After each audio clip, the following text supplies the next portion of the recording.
ረጅም ተጓዥ ናችሁ፣ ገና ባህር ዳር ትደርሳላችሁ። ባጭሩ የገዳሙን ታሪክ በትንሹ ልንገራችሁ።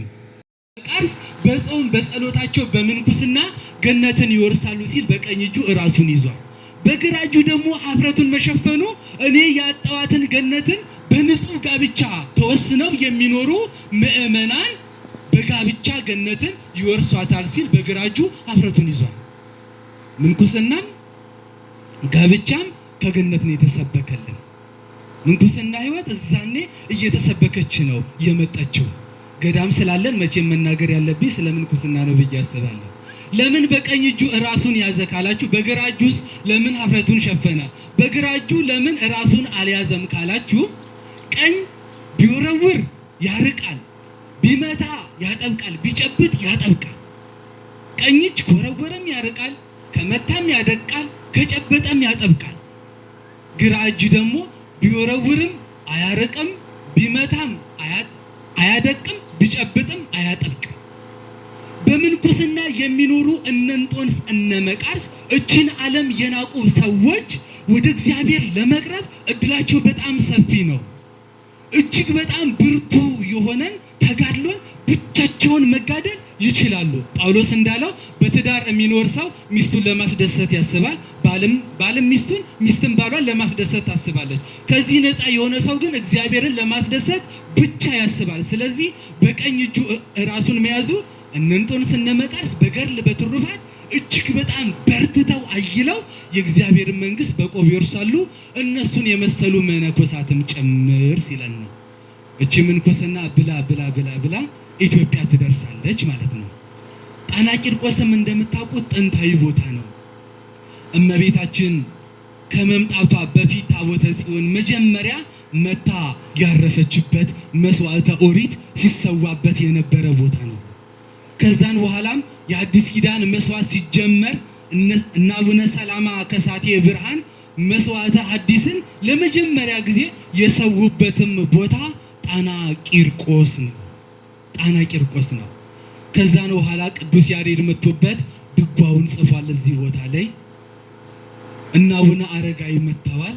ገብረ መስቀል ንጉሱም አብርሃና አጽብሃም በእነሱ ዘመን የተደረገ ነው። እዚህ ቦታ ላይ ያሉ ነገሮች አብዛኛው እመቤታችንም መጣ 3 ወር ከ10 ቀን 100 ቀን እዚህ ቦታ ላይ ተቀምጣበታለች። 100 ቀን ምን ብላለች? ተቀምጣለች። በስደት ሄሮድስ ታውቁታላችሁ፣ ዘመነ ጽጌ ነው፣ ሁሉም የስደት ዘመን ስለሆነ እመቤታችን በስደቷ እዚህ ቦታ ላይ መጣለች። ልጇን እዚህ ጣና ላይ አጥባዋለች።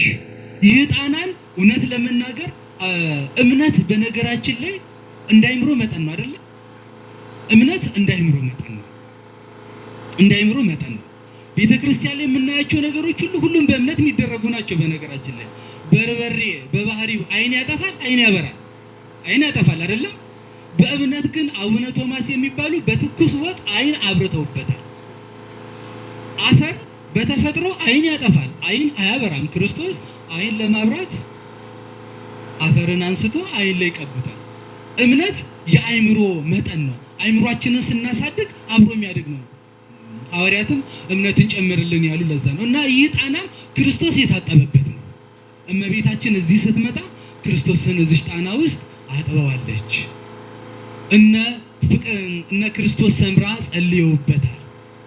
እነ ወለተ ጴጥሮስ እና አቡነ ገብረ መንፈስ ቅዱስ ያልጸለየበት እና አቡነ ተክለ ሃይማኖት ራሳቸው እና ይህች ጣና እጅግ በጣም ታምረ እግዚአብሔር የበዛባት ረድኤተ እግዚአብሔር የበዛባት ቦታ ናት። እመቤታችንም ከአህያይቱ ጋራ 3 ወር ከ10 ቀን የተቀመጠችበት ቦታ ነው። በስደት ኢትዮጵያ መታለች እሷ ተሰዳ። ከዛን በኋላ እንደምታውቁት ያው ሁላችንም የበረከት አውድማ ሆናለን።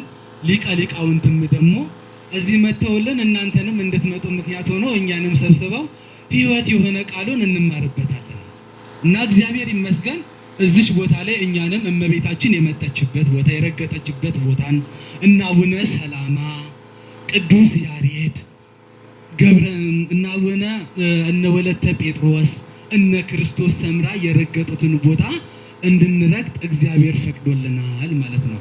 ይህም የሚሆነው ግን ቅድም የተማርነውን እንዳትረሱ። ጭቃን ከመርገጥ ጡብን ከመገንባት ነፃ ስንሆን ብቻ ነውና በረከት ይገኛል፣ ይታጣል። ብጽዕና ቀላል ነው። በአንድ ጊዜ የሚገኛል፣ በአንድ ጊዜ የሚታጣል እና ያገኘነውን እዚህ ቦታ ላይ መተን የተቀበልነውን ረድኤተ እግዚአብሔርን እስከ ዕለተ ሞታችን እንዳይለየን አምላካችን እግዚአብሔር ይፍቀድልን።